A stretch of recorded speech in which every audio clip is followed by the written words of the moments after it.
গুরুকুল চ্যানেলে সকল ছাত্রছাত্রীকে স্বাগত। আজকে আমরা আলোচনা করব ষষ্ঠ শ্রেণীর প্রথম পর্যায়ক্রমিক মূল্যায়নের ইতিহাস বিষয় নিয়ে। তোমরা জানো এবছর থেকে প্রথম পর্যায়ক্রমিক মূল্যায়ন পরীক্ষা হবে 30 নম্বরে এবং এর জন্য সময় পাওয়া যাবে 1 ঘন্টা।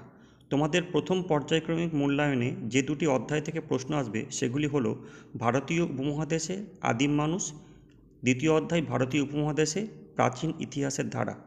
প্রতিটি অধ্যায় থেকে 15 নম্বর করে কোশ্চেন আসবে।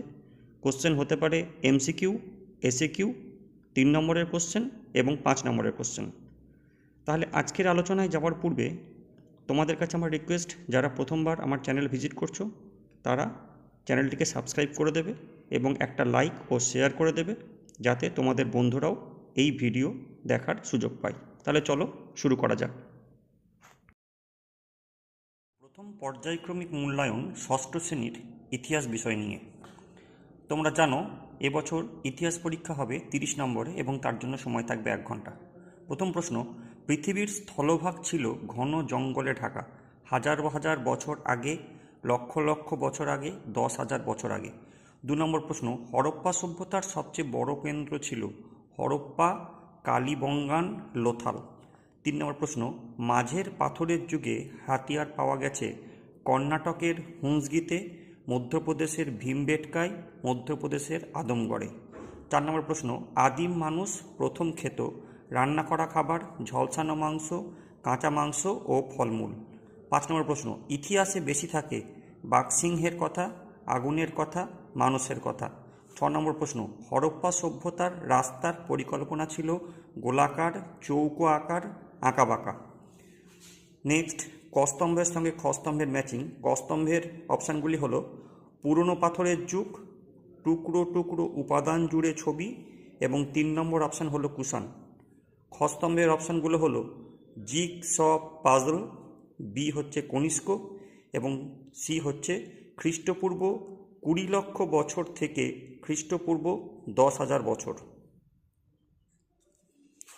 টিকা লেখো, নদীমাতৃক সভ্যতা, আর্যাবর্ত ও দাক্ষিণাত্য, আর 3 নম্বর হোমো হাবিলিস। সঠিক উত্তর নির্বাচন করো। প্রতিটি প্রশ্নের মান 1। 77/78/79 খ্রিস্টাব্দে কনিষ্ক সিংহাসনে বসেন। দ্বিতীয় প্রশ্ন, ভারতীয় উপমহাদেশের হরপ্পাতেই প্রথম নগর, প্রথম গ্রাম, দ্বিতীয় নগর দেখা দিয়েছিল। 3 নম্বর প্রশ্ন, আদিম মানুষের জীবনের প্রথম জরুরি আবিষ্কার হলো ধাতু/চাকা/আগুন। 4 নম্বর প্রশ্ন, আদিম মানুষ ছিল গৃহবাসী, কৃষিজীবী, যাযাবর। 5 নম্বর প্রশ্ন, হরপ্পা সভ্যতা ছিল পাথরের, লোহার, তামা ও ব্রোঞ্জ যুগের সভ্যতা। 6 নম্বর প্রশ্ন, মহেঞ্জোদারোর শিলমোহরে হাতির ছবি, নৌকার ছবি, পাখির ছবি খোদাই করা আছে। 7, ইতিহাসে বেশি থাকে বাঘসিংহের কথা, আগুনের কথা, মানুষের কথা।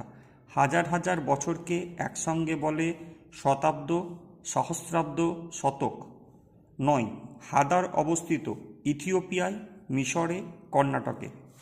10 নম্বর প্রশ্ন, আলতামিরা গুহার ছাদে রয়েছে ঘোড়ার ছবি, হাতির ছবি, ষাঁড়ের ছবি। হরপ্পা সভ্যতার রাস্তার পরিকল্পনা ছিল গোলাকার, চৌকো আকার, আঁকাবাঁকা। 12 নম্বর প্রশ্ন, রুবির দাদু যে মেশিনটি নিয়ে আসেন তা হলো মিসালি machine, mixer machine, manage machine. 13 নম্বর প্রশ্ন, হাজার হাজার বছরকে বোঝাতে যে শব্দ ব্যবহার করা হয় তা হলো পর্ব, যুগ, ভাগ। হর্ষাব্দ গণনা চালু হয় 606, 604, 607 খ্রিস্টাব্দ থেকে। 15 নম্বর প্রশ্ন, মাঝের পাথরের যুগের হাতিয়ার পাওয়া গেছে কর্ণাটকের হুঁসগিতে, মধ্যপ্রদেশের ভীমবেটকায়, মধ্যপ্রদেশের আদমগড়ে। 16 নম্বর প্রশ্ন, হরপ্পা সভ্যতার সবচেয়ে বড় কেন্দ্র হরপ্পা, কালীবঙ্গান, মহেঞ্জোদারো। এক কথায় উত্তর দাও। প্রশ্ন মান 1, কোথায় 2 দিকে ধারওয়ালা ছুরি পাওয়া গেছে?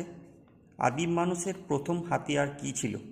3 নম্বর প্রশ্ন, হরপ্পা সভ্যতায় কি কি বিদেশ থেকে আমদানি করা হতো? 4 নম্বর প্রশ্ন, পাথরের পর মানুষ কোন ধাতুর ব্যবহার শেখে? 5 নম্বর প্রশ্ন, ভীমবেটকা গুহা কোথায় অবস্থিত? কবে এর খোঁজ পাওয়া যায়? 6 নম্বর প্রশ্ন, ভারতবর্ষের উত্তরের অঞ্চলকে কি বলা হতো? 7. নদীমাতৃক সভ্যতাগুলি কোথায় গড়ে উঠেছিল?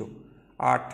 যারা মাটির নিচ থেকে চাপা পড়ে যাওয়া উপাদান খুঁজে বার করেন তাদের কি বলে? 9 নম্বর প্রশ্ন, এলাহাবাদ প্রশস্তি কার লেখা? এখান থেকে কার কথা জানা যায়? কনিষ্কাব্দের অপর নাম কি? মেহেরগড় সভ্যতার অন্যতম বৈশিষ্ট্য কি?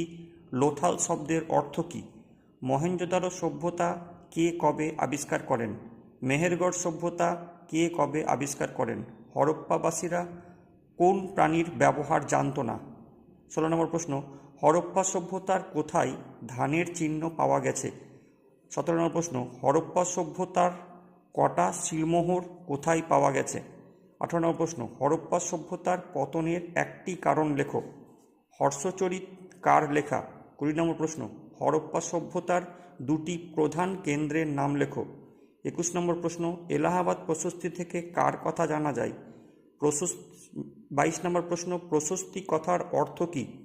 23 নম্বর প্রশ্ন, পুরনো পাথরের যুগে মানুষ কোথায় থাকত? 24 নম্বর প্রশ্ন, হরপ্পা সভ্যতাকে তামা ও ব্রোঞ্জ যুগের সভ্যতা বলা হয় কেন? 25 নম্বর প্রশ্ন, প্রত্নতাত্ত্বিক কাদের বলে? সত্য মিথ্যা লেখো। প্রশ্ন মানে 1, হরপ্পা সভ্যতা আবিষ্কার করেন দয়ারাম সাহানি। 2, হরপ্পা সভ্যতা ছিল লোহার যুগের সভ্যতা। 3, হরপ্পার মানুষ লিখতে জানতেন না। 4, লোথাল শব্দের অর্থ মৃতের স্থান। 5, হরপ্পা সভ্যতার একটি বন্দর হল লোথাল। টিকা লেখো। প্রথম টিকা, ভীমবেটকা, হোমো হাবিলিস, মেহেরগড়ের সমাধি, লুসি, সিটাডেল, হরপ্পা সভ্যতার সিলমোহর। প্রতিটি প্রশ্নের মান হচ্ছে 2। সংক্ষিপ্ত উত্তর দাও। প্রত্যেক প্রশ্নের মান হচ্ছে 2। এপ কাদের বলা হয়? পুরনো পাথরের যুগের বৈশিষ্ট্য লেখো। 2 নম্বর প্রশ্ন, হরপ্পা সভ্যতার 4টি কেন্দ্রের নাম লেখো। হরপ্পা সভ্যতাকে তামা ব্রোঞ্জ যুগের সভ্যতা বলা হয় কেন? 3 নম্বর প্রশ্ন, হোমো স্যাপিয়েন্স বা বুদ্ধিমান মানুষ, এখানে মানুষ হবে, বুদ্ধিমান মানুষ কখন পৃথিবীতে বসবাস করত? এদের বৈশিষ্ট্য লেখো। 4, প্রাক ইতিহাস, প্রায় ইতিহাস ও ইতিহাস বলতে কি বোঝো? 5, আদিম মানুষ জোট বেঁধেছিল কেন? 6 নম্বর প্রশ্ন, আগুন জ্বালাতে শেখার পর আদিম মানুষের কি কি সুবিধা হয়েছিল? 7, পুরনো পাথরের যুগ, মাঝের পাথরের যুগ এবং নতুন পাথরের যুগের তুলনামূলক বিবরণ দাও। 8, কারা কত খ্রিস্টাব্দে মহেঞ্জোদারো ও হরপ্পা কেন্দ্র দুটি আবিষ্কার করেন? 9, হরপ্পা সভ্যতা কিভাবে ধ্বংস হয়েছিল? 10, মেহেরগড়ের সমাধি সম্পর্কে যাহা জানো লেখো। আজকের আলোচনা এতটা পর্যন্তই। তোমরা এই প্রশ্নগুলি খুব ভালোভাবে প্র্যাকটিস করবে।